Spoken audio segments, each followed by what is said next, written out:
classes for learn for knowledge. हमने ए इसका पहला आ पार्ट सॉल्व कर लिया था। पहला क्वेश्चन हम पहला आ टाइप का क्वेश्चन सॉल्व किया था।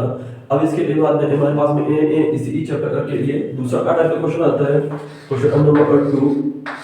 इसमें ए पहले वाले में ए हमारे पास में ए केवल आंकड़े दिए हुए थे। इस वाले एक क्वेश्चन में हमारे पास में एक्स का मान होता है और एफ इसकी बारंबारता होती है।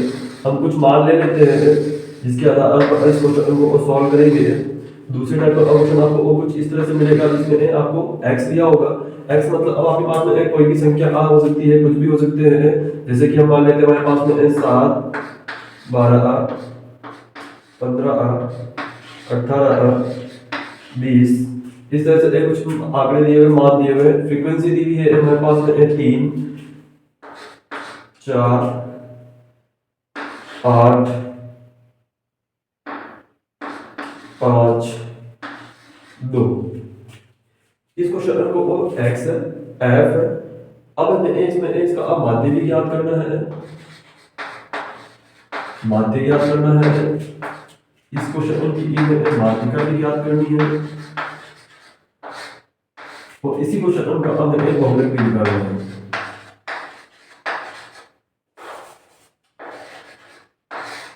बहुलक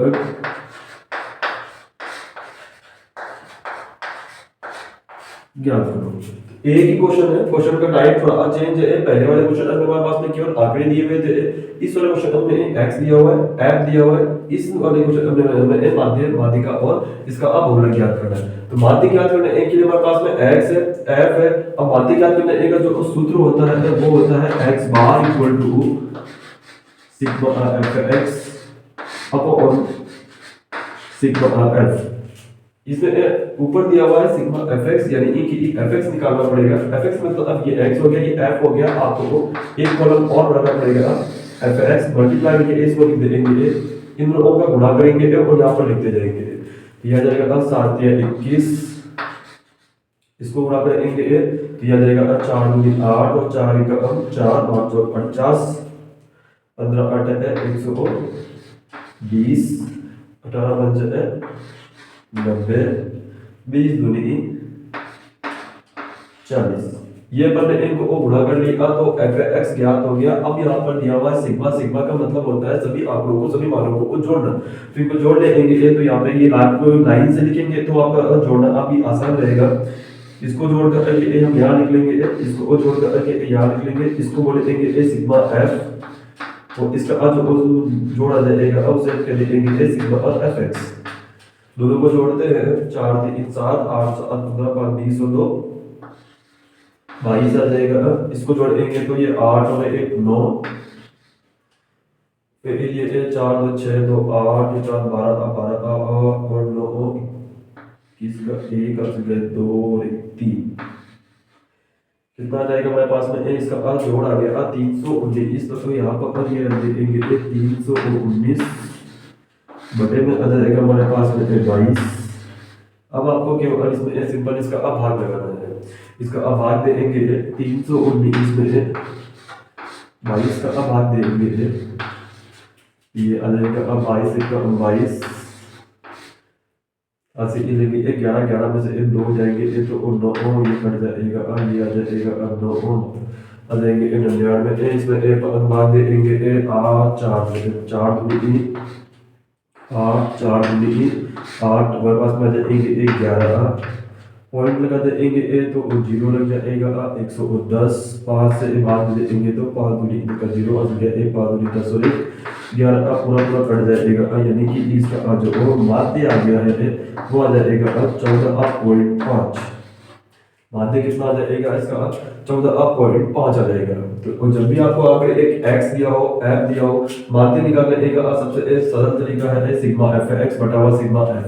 केवल आपको o को x और f को गुणा करना है। गुणा करने के बाद में सभी को सिंपली जोड़ लेना है।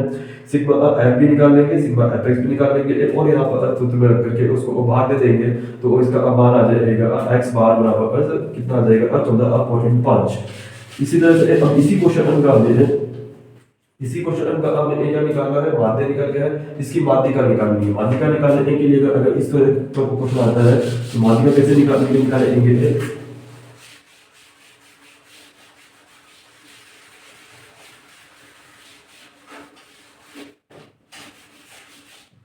मान लेते हैं कि क्वेश्चन आपको वो यही दिया हुआ है जिसमें x है f है, इस क्वेश्चन की हमें माध्यिका ज्ञात करनी है। तो माध्यिका ज्ञात करने के लिए आपको हमेशा सिग्मा ऑफ f ज्ञात करना पड़ेगा। असंचय की बारंबारता इसे कहते हैं। तो सिग्मा f निकालेंगे पहले, इसका सिग्मा f कैसे निकालते हैं, तो जो f के मान होते हैं इन्हीं को जोड़ते जाएंगे और सिग्मा f ज्ञात हो जाएगा।